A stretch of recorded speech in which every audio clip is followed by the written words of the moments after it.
c'est une double casquette. C'est à la fois organiser la couverture de l'actualité pour le journal, donc d'un point de vue pratique avec des photographes, donc une écriture visuelle.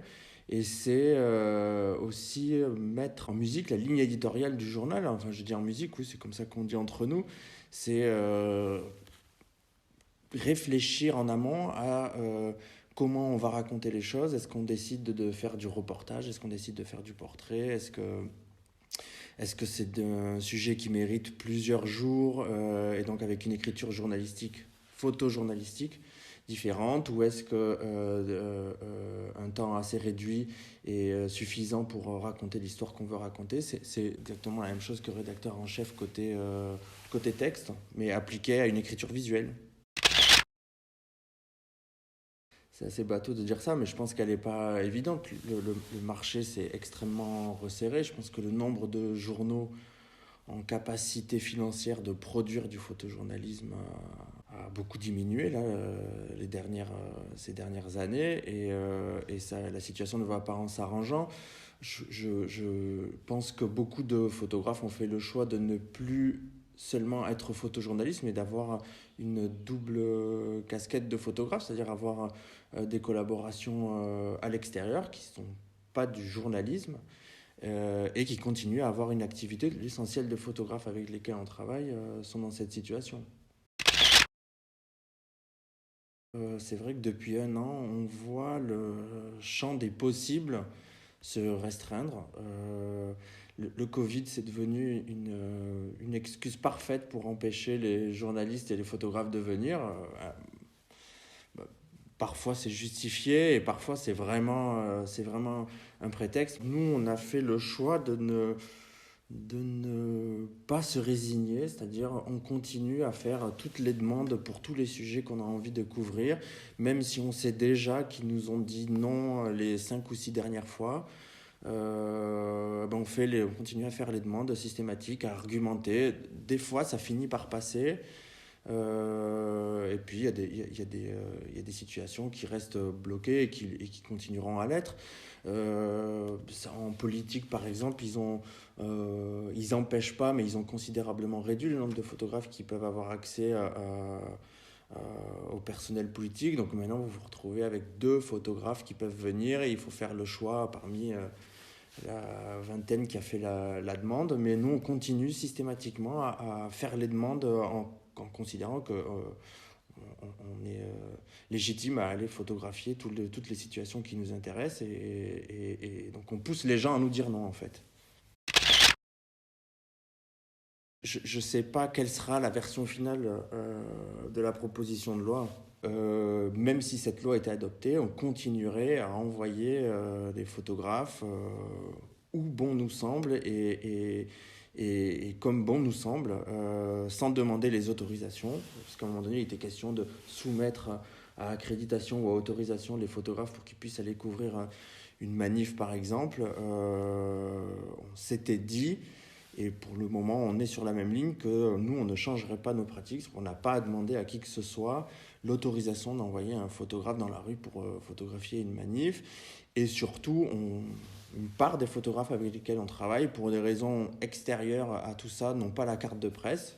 Et plutôt pour des raisons liées à la première question que vous m'avez posée, qui est qu'un photographe aujourd'hui, pour vivre, il a besoin de travailler, donc il ne fait pas que du journalisme.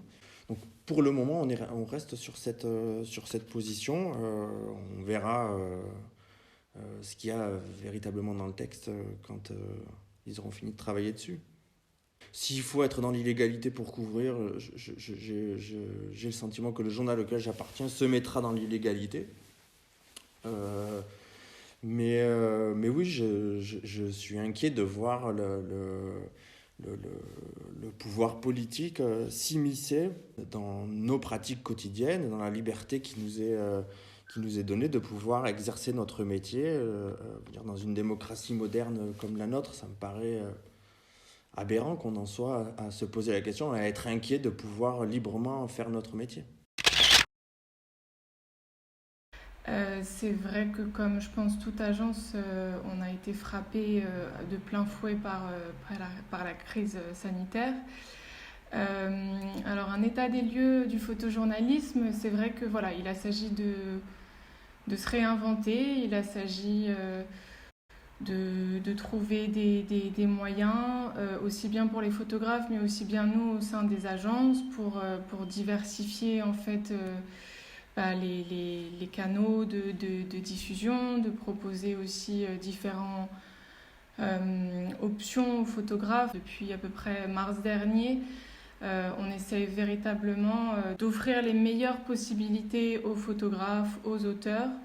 Mais c'est vrai que c'est surtout des discussions avec des clients, c'est beaucoup plus des négociations internes, comment on peut s'entendre, comment on peut trouver un espèce de juste milieu pour que les photographes puissent continuer à faire leur travail, en fait, à documenter. Et de l'autre côté, avec moins de moyens, moins de possibilités aussi, des questions très techniques de ne pas faire pouvoir voyager quiconque. Voilà, il a fallu redoubler d'efforts, mais jusqu'à présent, en fait, en tout cas, je peux simplement parler de mon expérience au sein de Nour. Voilà, j'ai trouvé et l'agence et les photographes très, très courageux, et il fallait retrousser les manches et tenter tant bien que mal de continuer à faire son métier. Avant la crise, je pense qu'il y avait déjà une volonté de se réinventer. Parce que c'était une demande de la part des photographes en fait aussi. Parce qu'il y avait un espèce d'essoufflement au sein même du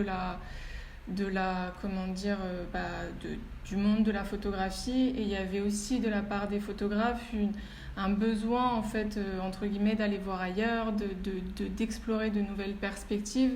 D'autant plus on a besoin de raconter des histoires, et je pense que voilà, tout ce qui est la narration, elle est nécessaire dans n'importe quel domaine, et le rapport aussi humain, le rapport aux personnes, etc. Ça, c'est vraiment quelque chose qui est demandé. Et à ça, j'ajoute aussi tout ce qui concerne aujourd'hui le film. Une demande assez pressante de se tourner vers aussi l'image en mouvement. Mais je pense qu'il va y avoir, j'espère en tout cas, une façon de redessiner en fait des nouvelles lignes, et de pouvoir véritablement en fait ne pas rester sur des faits. Je pense qu'aujourd'hui, au-delà d'informer, je pense qu'il y a un véritable besoin de s'exprimer. Et par là, je pense que le photographe, le photojournalisme est un des médiateurs, en fait, une des personnes qui participent à ça et qui donne, voilà, par ses témoignages à l'étranger ou même en France, etc. Il y a vraiment ce besoin, en fait, de redessiner les contours de comment raconter le monde et comment dire la situation, comment les gens le vivent. Et je pense que ça passe par aujourd'hui les photographes, les journalistes et tous les corps de métier autour de la culture aussi.